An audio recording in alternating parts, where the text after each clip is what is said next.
He kicked the frame of her wheelchair the way a man nudges furniture back into place, calm, unhurried, certain that money had made him untouchable. She went down onto cold stone and she did not scream because she had learned that screaming cost more than it ever bought. Far below that house, a Navy SEAL was running off a war he could not set down, and his canine stopped cold in the wet sand because that dog had been trained to hear one thing above every other sound on earth. And what came down off the cliff that night was fear. Before we go any further, please subscribe and stay with this story all the way to the end and drop the name of the city you are watching from in the comments so I can see how far this story travels. Caleb Reyes had been running the same stretch of Oregon coastline for 11 straight evenings, and he had not yet done the one thing he came there to do. The urn was still in his room. It sat on the dresser of a rented cottage in Silver Cove, wrapped in a folded shirt because he had not been able to look at it directly for more than a few seconds at a time. Marcus Vance had asked for Cape Marrow. Marcus had said it once years earlier, in a way that sounded like a joke and turned out not to be one, and Caleb had promised without thinking, the way men promise things when they are 26 and convinced they will bury nobody. Now Caleb was 36, he was on mandatory leave, that his command had politely called rest, and he had discovered that rest was a word for people who had earned it. So he ran instead. He ran because running was the only activity that made his brain shut up. On the sand, there was no debrief, no after-action report, no slow-motion loop of a hostage rescue in the Gulf of Aden where a stairwell had been clear and then had not been clear. On the sand, there was breath burn and the animal on his right side. Odin ran with him. The Belgian Malinois was 7 years old, which in working dog years meant he was in the last chapter of his usefulness and knew it. He had come back from that same deployment with a ruptured left eardrum and a permanent gap in the world where sound used to be. Everything on his left side arrived late or not at all. Caleb had learned to signal on the right. Caleb had learned to walk on the left so the dog's good ear faced the open ground. Small adjustments made 1,000 times until they stopped being adjustments and became the shape of a life. Odin had belonged to Marcus. That was the part Caleb did not say out loud to anyone, including the veterinary board that was at that moment 3 weeks away from deciding whether the dog was fit for anything at all. They were half a mile north of the point when Odin stopped. Caleb took 3 more strides before his body registered the absence. That was the thing about a partner who never needed a leash. You stopped tracking him consciously. You tracked him the way you track your own hand. He turned. Odin was frozen at a dead angle to the water, head lifted, weight forward on the front paws, hackles rising in a single hard line from the shoulders back. He was not barking. He was not growling. He was not looking to Caleb for permission. The dog had already decided something. Caleb felt his heart rate drop instead of climb. That was a thing that had been done to him surgically by years of training. Other people got faster when they got scared. He got slower. He got very, very quiet inside. He listened. The wind was coming off the water hard enough to strip sound apart, and above the wind, there was surf, and above the surf, there was the hollow drum of water hitting the base of the cliff. Nothing else. Nothing that a reasonable man would call anything. Then it came again, and Caleb understood exactly what he was hearing, and he wished he did not. It was a human sound, and it was being swallowed. Not a shout, not a cry for help. A sound that started as a cry and got pulled back inside the body of the person making it because that person had learned that the sound itself was dangerous. Caleb had heard that specific sound in 3 countries. It was the sound people make when they are hurt in a room where being heard will make it worse. A second later, something, metal hit stone and skidded. Not dropped, knocked. Odin's ears rotated forward and stayed there. Caleb ran a fast internal inventory of every reason to keep going up the beach. He was on leave. He had no jurisdiction, no authority, no weapon, and no standing. He was a guest in a town where he knew exactly one person, the woman who rented him the cottage. He had a broken command relationship and a therapist's phone number he had not called. He had a dead friend and an urn on a dresser. He had absolutely nothing to offer anybody. And underneath all of that, in the place where he did not go voluntarily, he had one more reason. The real one, the one that made his hands go cold. He had already tried to help someone in a stairwell, and it had gone wrong, and a man he loved had died for it, and Caleb had spent 11 days on this beach not scattering the ashes because scattering them would mean it had actually happened. He looked up at the cliff. Odin did not move. Marcus used to say the dog did not alert to noise. Marcus used to say the dog alerted to fear that he could smell the chemistry of it coming off a person the way other dogs smell food. Caleb had never fully believed it. He had believed in the dog, which is a different thing. He believed it now. He stopped arguing with himself and started climbing. Sam. The woman on the floor of that house was named Nora Whitfield, and she was 31 years old and she was doing math. Not panic, math. She had lost the use of her legs 14 months earlier. And in those 14 months, she had built an entire private arithmetic that governed every hour. How many words she could say before the temperature of the room changed. How long she could hold eye contact before it registered as defiance. Whether it was cheaper to get back into the chair immediately, which looked like obedience, or to wait 30 seconds, which looked like injury, and sometimes bought a softer evening. She had been a field sound engineer. She had recorded wolves in Yellowstone and glaciers, calving in Alaska, and she had once spent 9 days alone in a blind in Botswana capturing the low-frequency rumble elephants used to talk across miles. She had built a career out of listening to things that did not want to be heard. Now she listened to a single set of footsteps on stone and could tell from the spacing whether the next hour was going to hurt. Julian Rourke never raised his voice. That was the detail nobody outside the house would ever believe. He was 44, he was photographed twice a year at charity galas, and he ran a foundation called Step Forward that paid for adaptive sports equipment for disabled athletes across 4 states. There was a plaque about it in the Silver Cove Community Center. There were children in that town who had prosthetic running blades because of Julian Rourke. He had knocked her out of the chair using the outside of his shoe applied to the lower frame with the precision of a man who had done it before and had learned the exact angle that produced a fall without producing a bruise anyone could photograph. He did not think of that as violence. Nora understood this about him with total clarity, and the clarity was worse than the fall. He thought of it as correction. He thought of it the way a man thinks of resetting a clock it has drifted. In his mind, he was patient with her. In his mind, he was extraordinarily patient. She got her palms under her and pushed, and her arms shook, and the shaking humiliated her more than the floor did. He told her in that reasonable voice that she was making this harder than it needed to be. He told her she still needed him. He said it kindly. That was the technique. He said everything kindly. And the terrible part, the part Nora had stopped admitting to herself somewhere around month 9, was that on paper he was right. The accounts were in his name. The house was in a trust she had signed her way into from a hospital bed while on medication, strong enough that she could not remember signing. Her medical care was billed through the foundation. Her physical therapy, her chair, her medications, the specialist in Portland, every single thing that kept her body functioning came through Julian Rourke's philanthropy. He had built a cage and then paid for it publicly and then been thanked for it at a gala.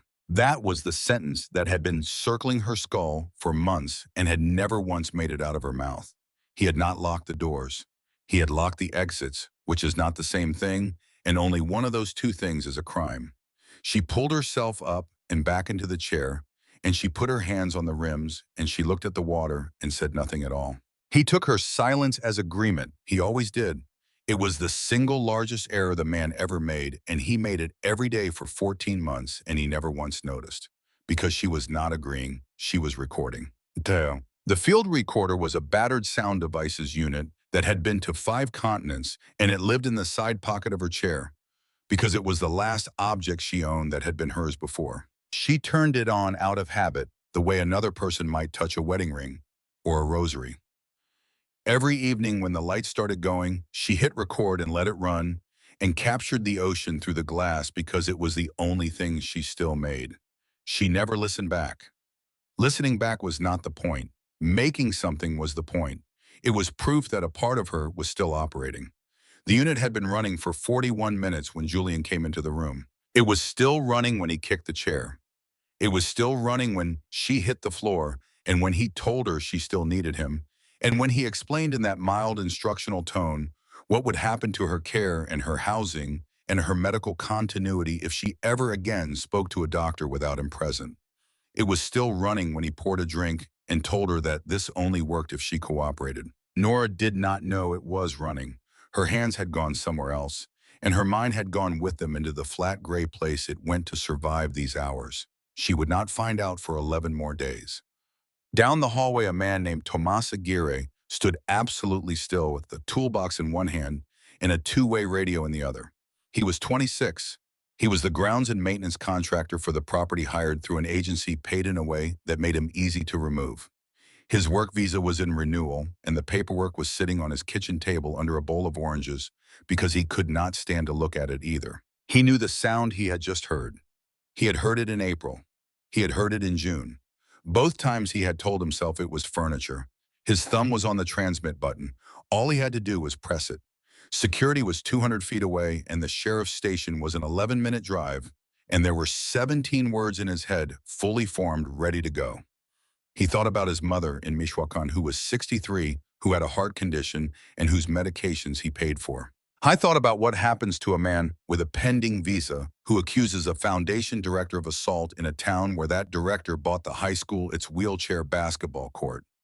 He lowered the radio. He would remember lowering it for the rest of his life. He would remember the exact weight of it.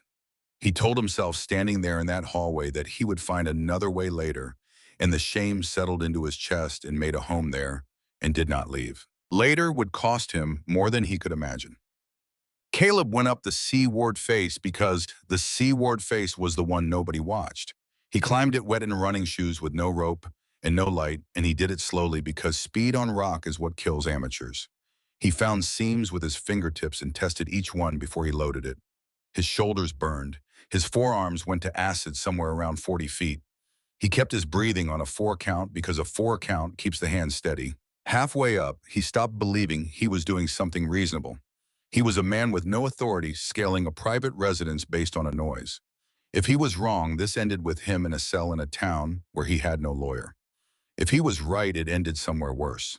He kept climbing anyway, and he understood, while he was doing it, that some part of him had wanted an excuse for 11 days. Some part of him had been waiting on that beach every single evening for something to need him, because a man who is needed does not have to sit in a room with an urn. He was not proud of that. He just knew it was true. Odin came up behind him.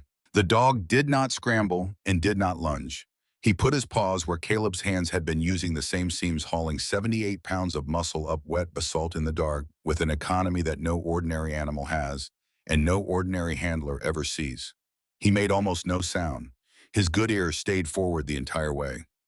Caleb reached the lip of the balcony and held their arms locked chest against the stone and did the thing he had been trained to do before he did anything else. He assessed.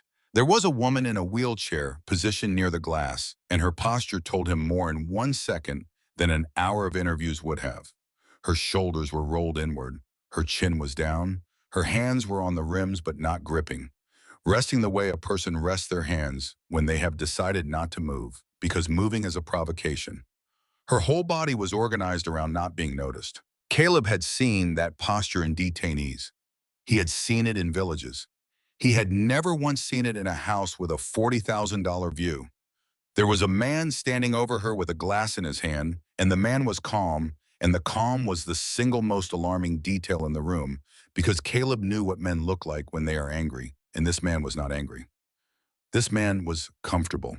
And there was a wheelchair scuff on the stone floor, a fresh gray arc where a metal footplate had skidded, and it was 5 feet from where the chair now sat. Caleb's hands were still on the edge. He had not committed yet. 2 seconds, maybe 3, in which he could have gone back down the rock and jogged home and lived a different life. Odin went past him. The dog stepped onto the balcony, crossed it without a sound, and stopped in the open doorway. And he did not bark, and he did not growl, and he did not show a single tooth.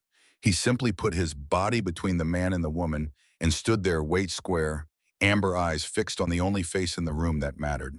The man in the tailored clothes turned around, and for the first time in 14 months in his own house, holding his own drink, standing over a woman he had spent more than a year converting into property, Julian Rourke encountered something he could not buy, could not sue, could not fund, and could not talk to. His fingers went white on the glass. Nora Whitfield lifted her head slowly, the way a person lifts their head when they have forgotten they are allowed to. And she looked at the animal standing between her and the worst thing in her life, and she did not see a weapon. She saw certainty. Her breathing changed. Not much. Just enough that 41 minutes into an ordinary recording of an ordinary evening, the small machine in the pocket of her chair captured the exact moment a woman remembered she was a person. Julian Rourke's mind moved fast. That was the thing about him. He had built a life on being the quickest calculator in any room. And in the 4 seconds after the dog appeared, he ran every option he had and found that he had none. He could not threaten the animal. He could not offer it anything. He could not remind it who he was in this town. So he did what he always did when a variable would not cooperate. He changed the story. He raised both hands, palms out, and said in a voice that came out thinner than he wanted that this was private property. He said it the way a man says a rule, as if stating the regulation would summon the world back into its correct shape. Caleb did not answer him. Caleb had come through the doorway and stopped 2 steps inside, hands loose, weight even, and he was not looking at Julian at all. He was looking at the scuff mark on the stone floor and then at the woman's forearms, and he was reading a story that had nothing to do with breaking and entering. Nora had not spoken. Her hands had started shaking on the rims, and she was pressing them down flat to stop it, and she was thinking with a clarity that terrified her that this was going to make everything worse. Whoever this man was, he would leave. The dog would leave, and she would still be here at 11 o'clock tonight and at 7 tomorrow morning, and Julian would remember every second of this humiliation, and he would find somewhere to put it. That was when the footsteps came down the hall fast and uncertain, and everything changed again. Grantham Ives, the property manager, arrived first with 2 contract security men behind him. Ives had spent 19 years smoothing things over for wealthy people, and his entire nervous system was built around one instinct, which was to find the version of events that cost the least and then help everybody believe it. Julian's transformation took less than a second and a half. His shoulders came in, his chin dropped. His hand, the one holding the glass, developed a tremor that had not been there. And his voice, when it came out, cracked in exactly the right place. He said, "Thank God you're here." He said they broke in. He said he had been afraid for his fiancée. Caleb watched it happen and felt something go very cold and very still in his chest because he had seen this pivot before on 3 continents, and it never got less impressive.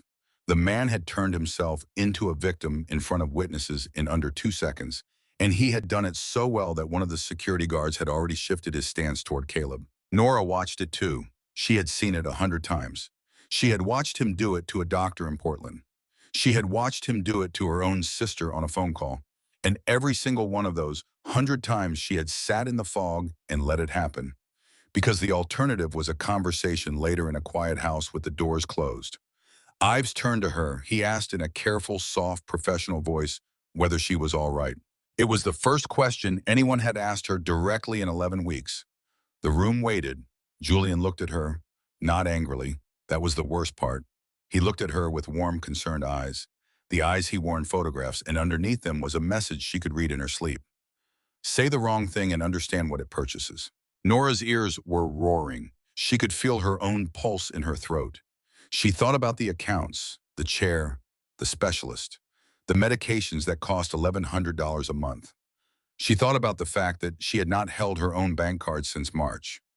Then she looked at the dog, and the dog was already looking at her, and he was not asking her for anything. That was what broke it. Not courage, not strength. The simple fact that there was finally one thing in the room that wanted nothing from her.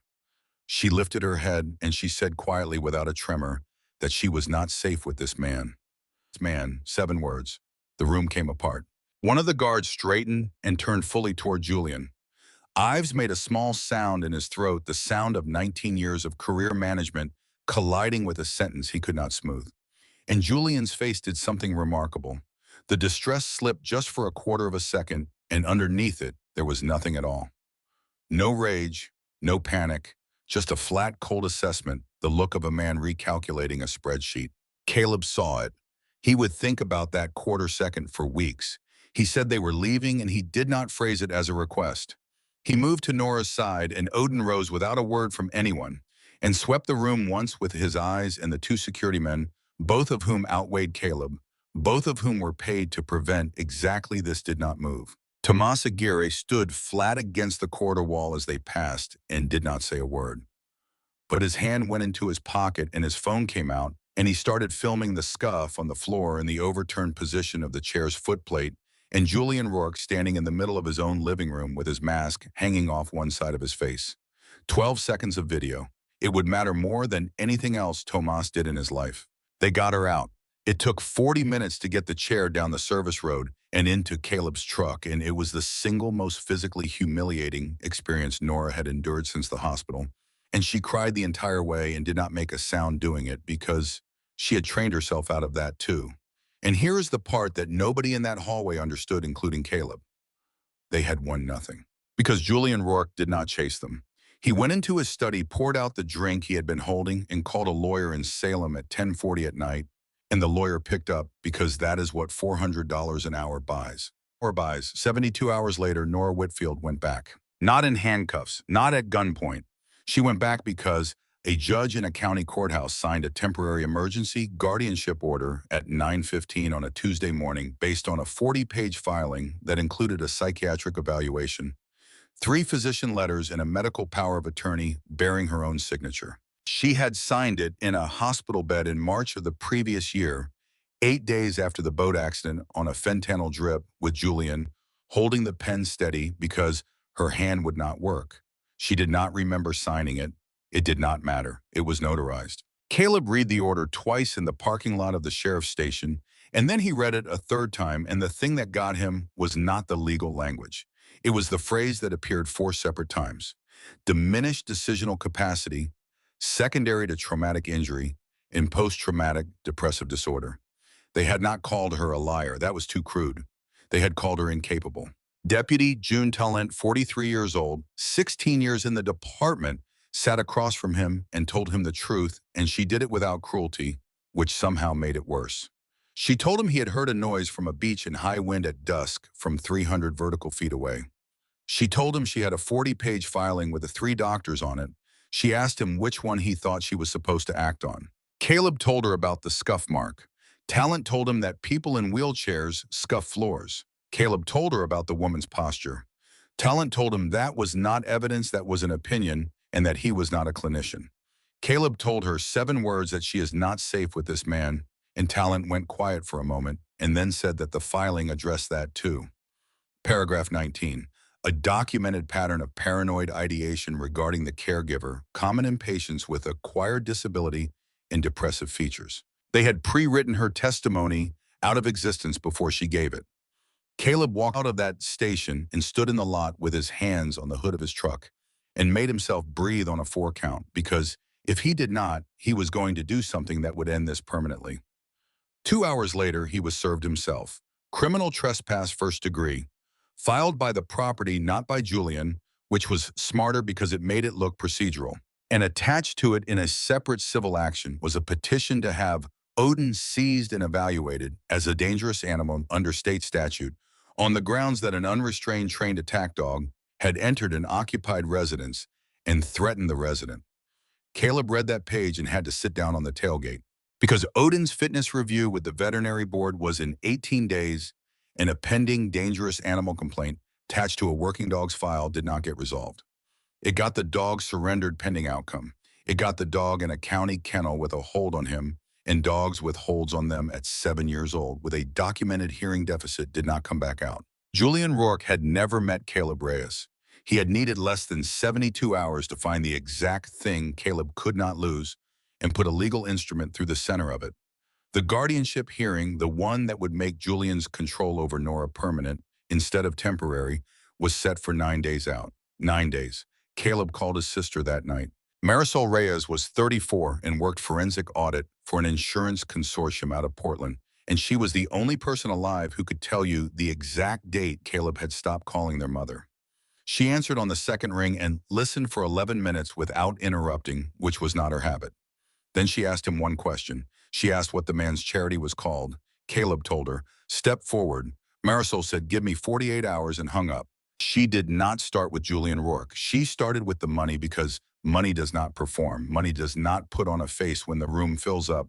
Money leaves a track in wet ground, and it does not know how to lie. Step Forward had filed with the state for 9 years. Clean audits, real grants, real equipment delivered to real schools, including the wheelchair basketball court in Silver Cove, which was not a lie and had never been a lie, and that was the genius of it. The charity worked. It genuinely helped people. That was the load-bearing wall of the entire structure.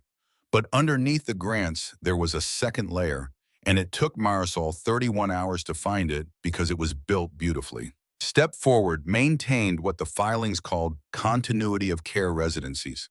Housing provided at no cost to grant recipients with catastrophic injury who required long-term support. 4 properties across 3 states, held through a management LLC.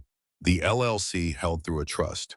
The trust with a corporate trustee whose registered agent was a law office in Salem. Marisol pulled the residency records. 7 years, 3 women. Claire Bowen, 32, at the time spinal injury single vehicle accident on a rural road in 2019. Amanda Kessler, 29, brain and orbital trauma fall from a horse, 2021. Nora Whitfield, 30, spinal injury boating accident, 2025.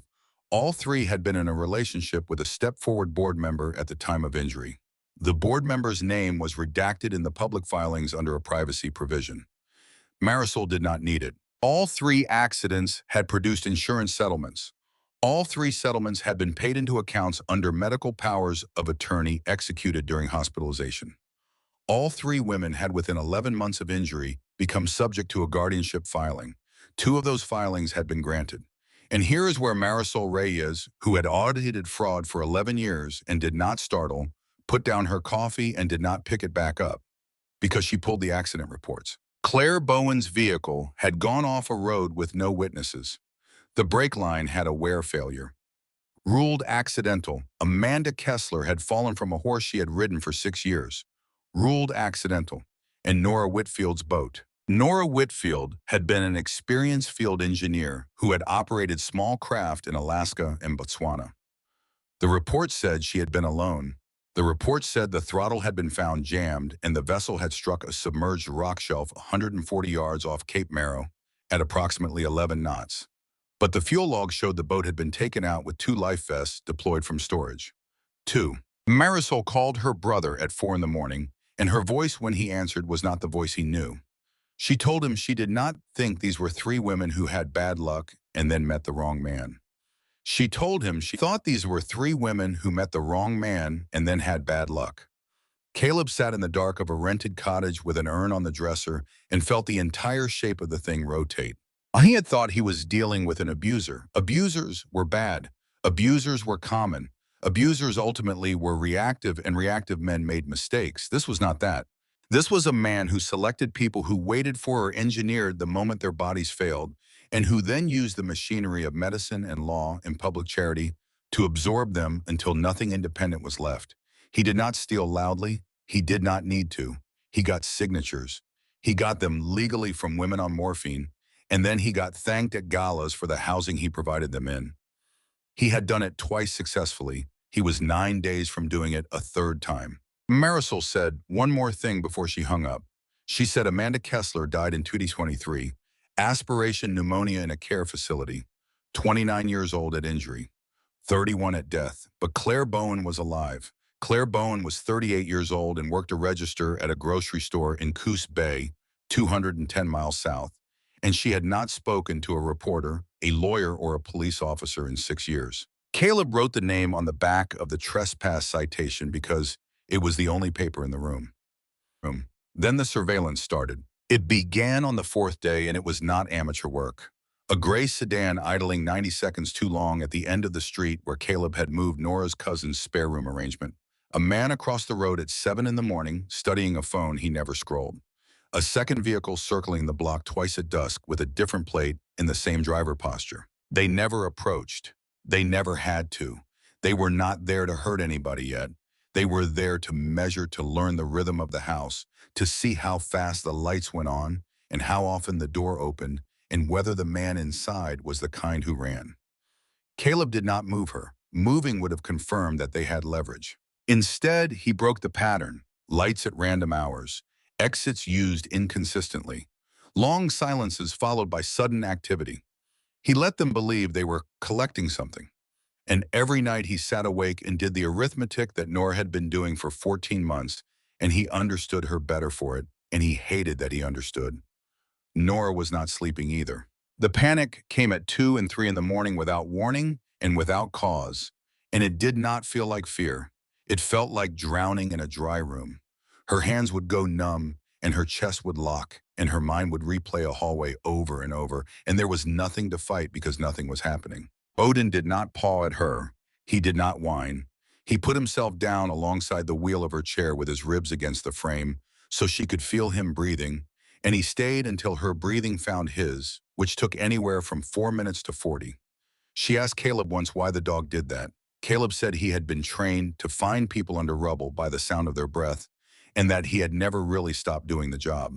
On the sixth night, Nora could not sleep and did not want to lie there, so she went through the side pocket of her chair looking for a battery, and her hand closed on the recorder. She had not touched it since the house. She sat with it for a long time.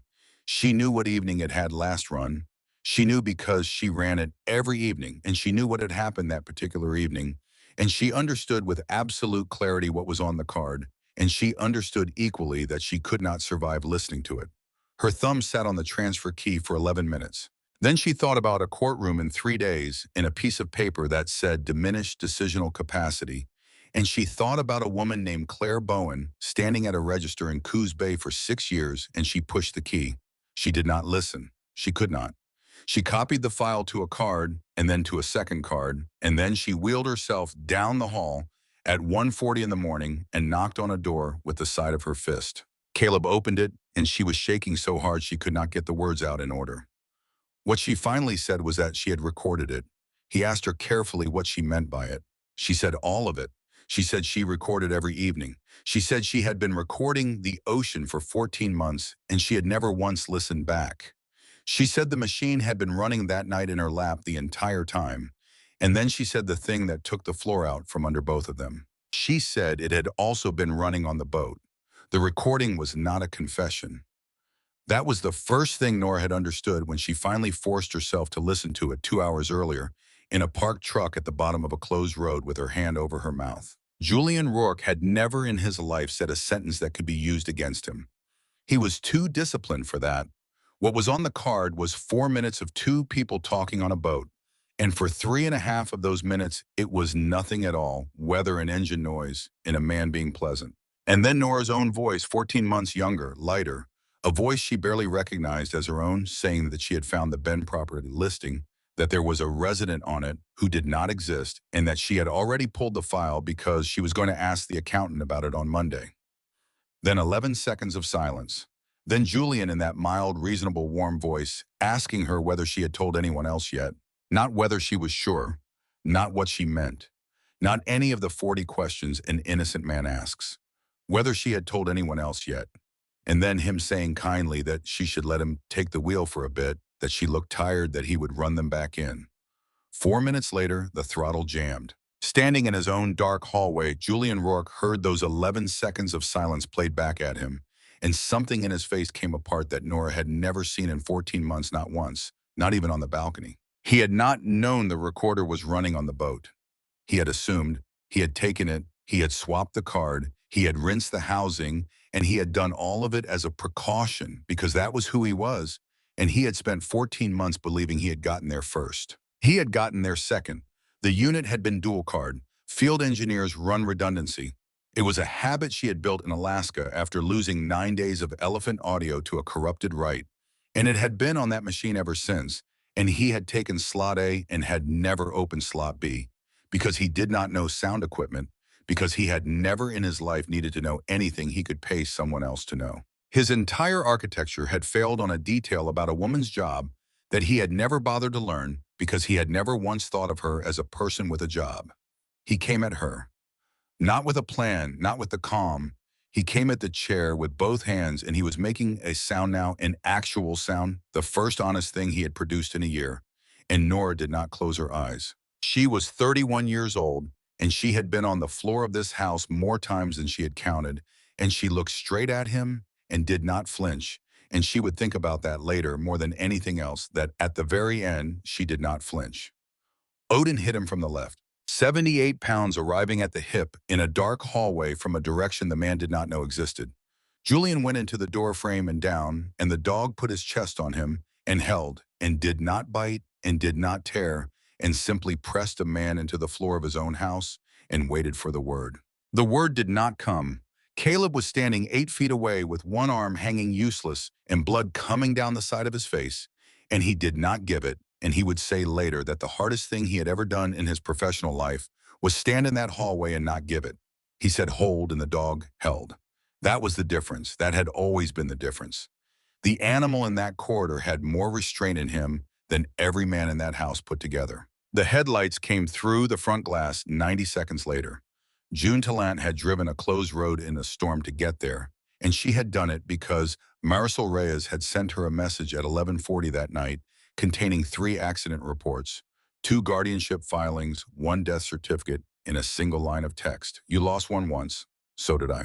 Tallant had sat in her kitchen and read it and thought about a domestic call in 2011 that she had cleared as verbal only, and about a woman named Dana Whitcomb who was dead 19 days later, and she had put her boots on. She came through the door with her weapon out and her light up, and she found a man pinned to the floor by a dog, another man zip-tied at the wrist with a garden cord in a lower corridor, a Navy SEAL with a compound arm fracture standing perfectly still, with his good hand open and visible, and a woman in a wheelchair holding a recorder up like it was the only thing in the world that weighed anything. Nora Whitfield looked at the deputy who had told Caleb Reyes that she had a 40-page filing and asked which one she was supposed to act on, and she said one sentence. She said this one. The arrest itself took 11 minutes and there was nothing cinematic about it.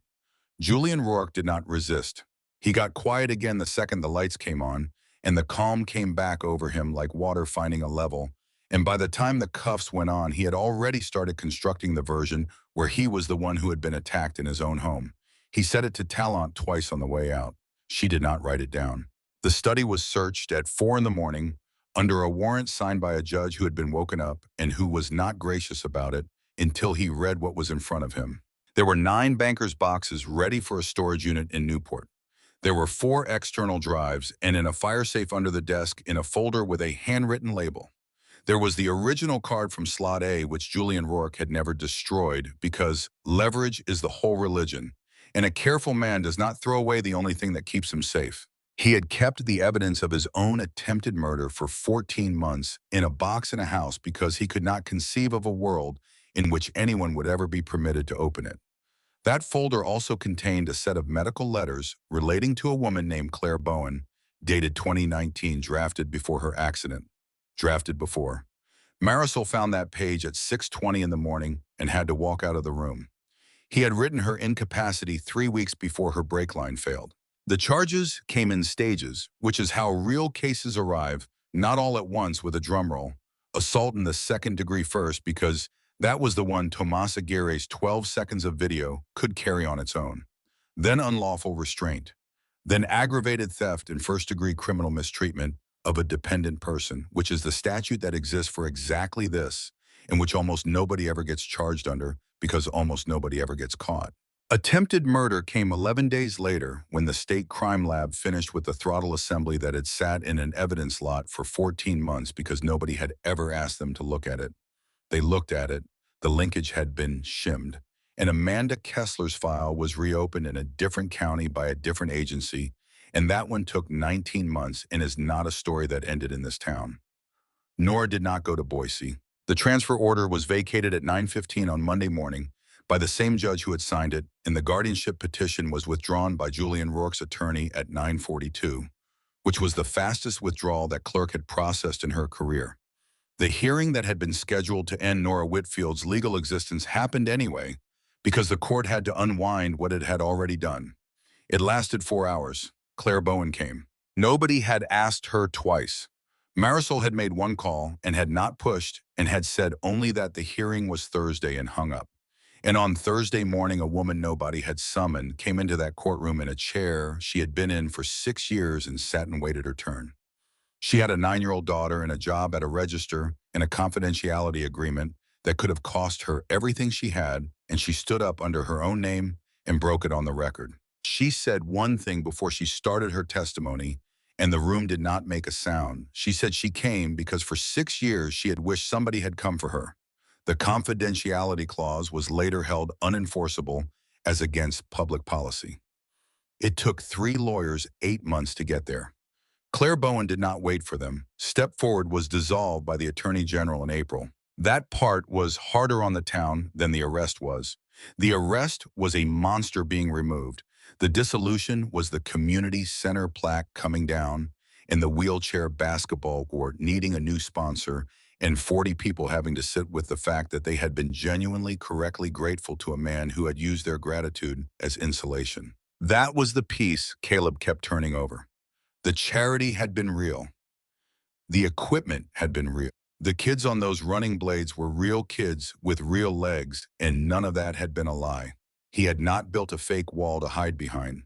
He had built a real one, an excellent one, and hidden behind it, and that was why it worked for 9 years. The dangerous animal complaint was dismissed on a Tuesday in a hearing that took 6 minutes. Caleb sat in that room with his arm in a cast and a dog at his feet and understood that he had been more afraid of those 6 minutes than of the quarter. The veterinary board review came 2 weeks later, and it did not go the way the room expected.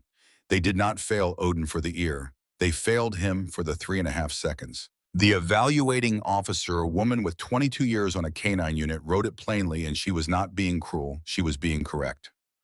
A working dog who cannot orient to a threat on his deaf side cannot be deployed with a handler whose life depends on it. It was not a judgment about the animal's heart. It was arithmetic about the animal's body. Caleb read the finding in a parking lot for the second time that year and did not argue with a word of it. Not fit for continued service. Eligible for adoptive placement at handler's discretion. He had been braced for a kennel and a hold and a slow ending.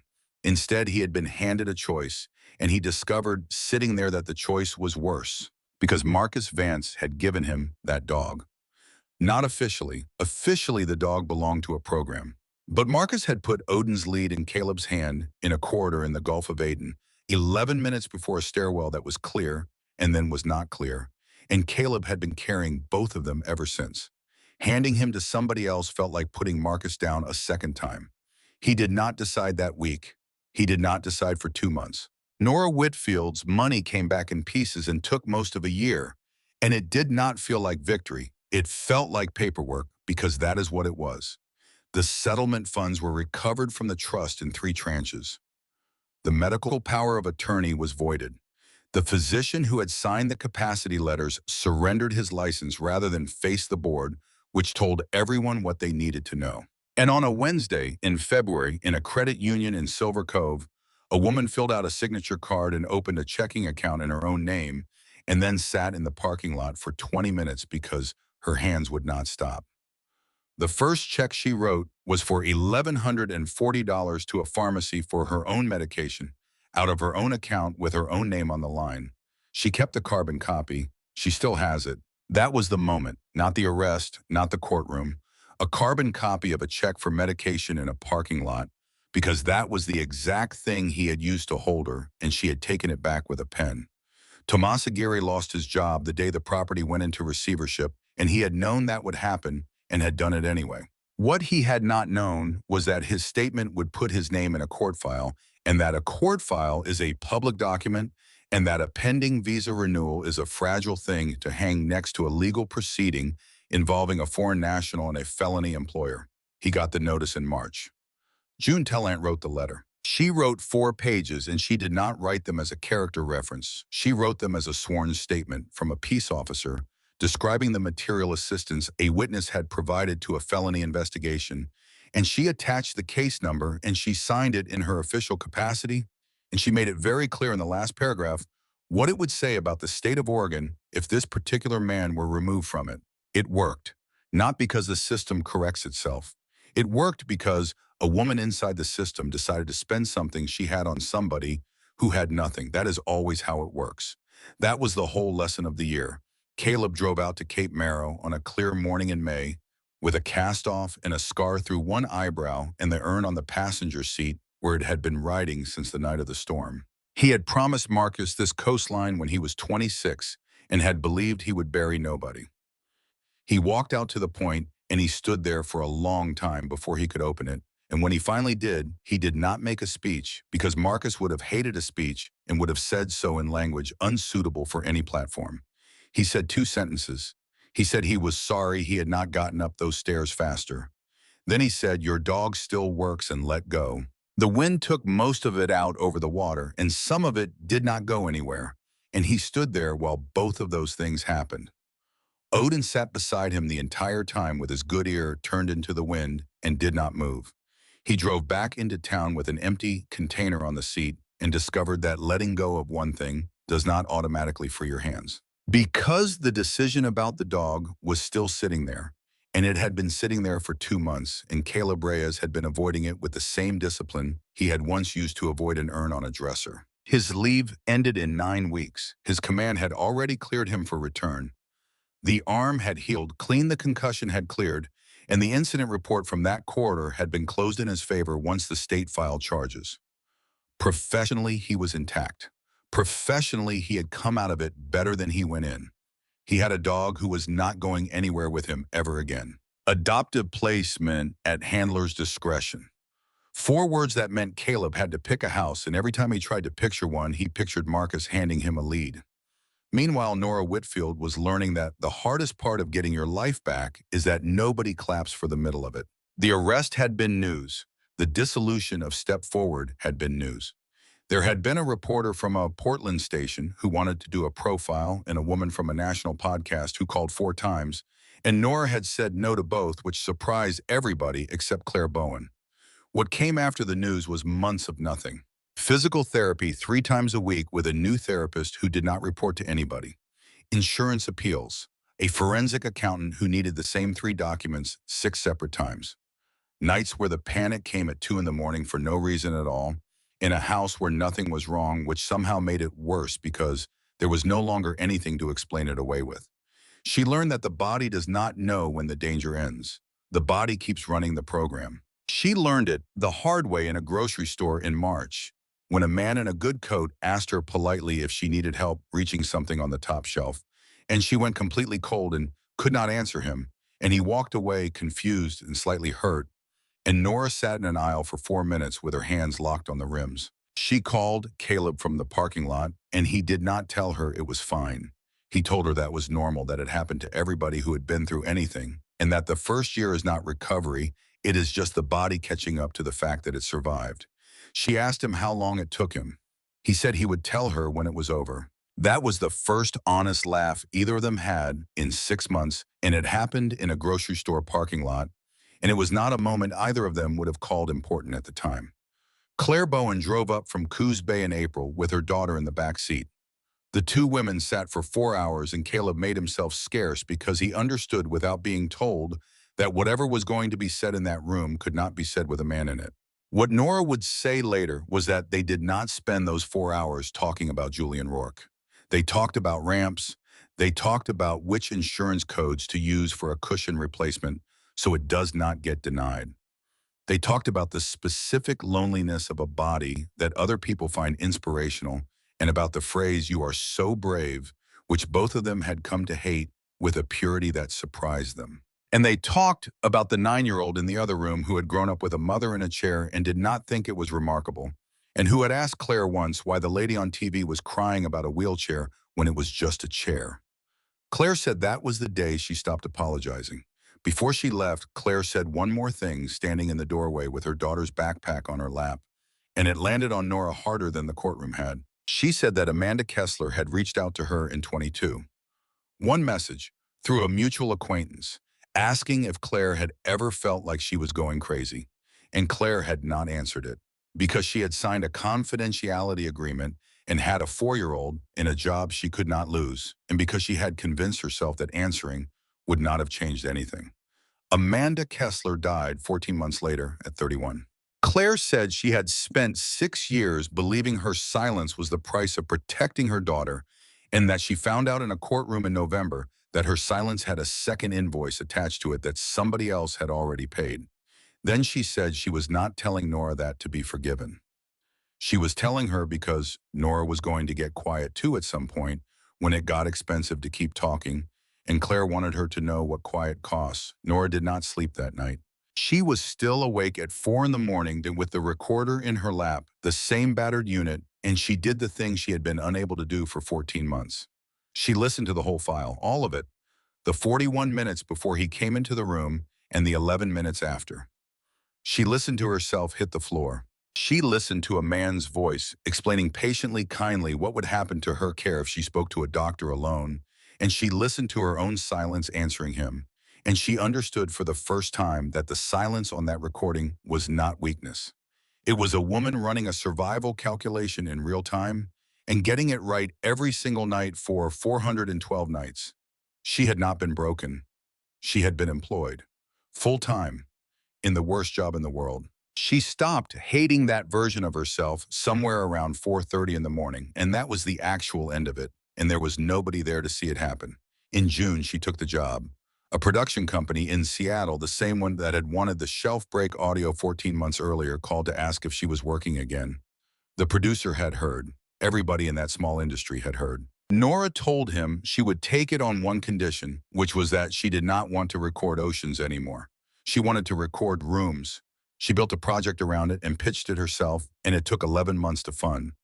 Field recordings from inside the places nobody listens to. Rehabilitation wards at 3 in the morning. Guardianship hearings. The specific acoustic quality of a courtroom when a judge is deciding whether a person is still a person. The working title was a sentence Claire Bowen had said on the phone to Marisol Reyes, and it never changed. He does not lock the doors.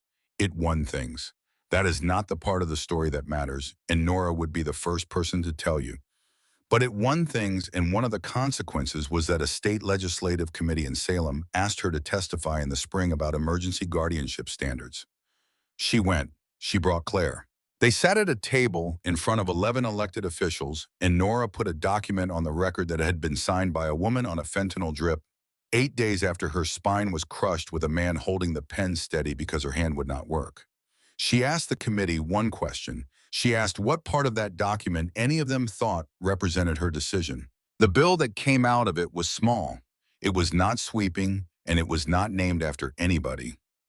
It added a mandatory independent evaluation requirement for capacity documents executed during inpatient care and a 72-hour waiting period, and it passed 21-8. It would not have saved Amanda Kessler. It would have saved Claire Bowen. Nora knew both of those things and carried them at the same time, which is what adults do. Tomas Aguirre got his renewal in August. He drove up the coast to tell them in person because it did not feel like a thing you say over a phone, and he stood in a doorway with his hat in his hands and could not get the sentence out for a good 10 seconds.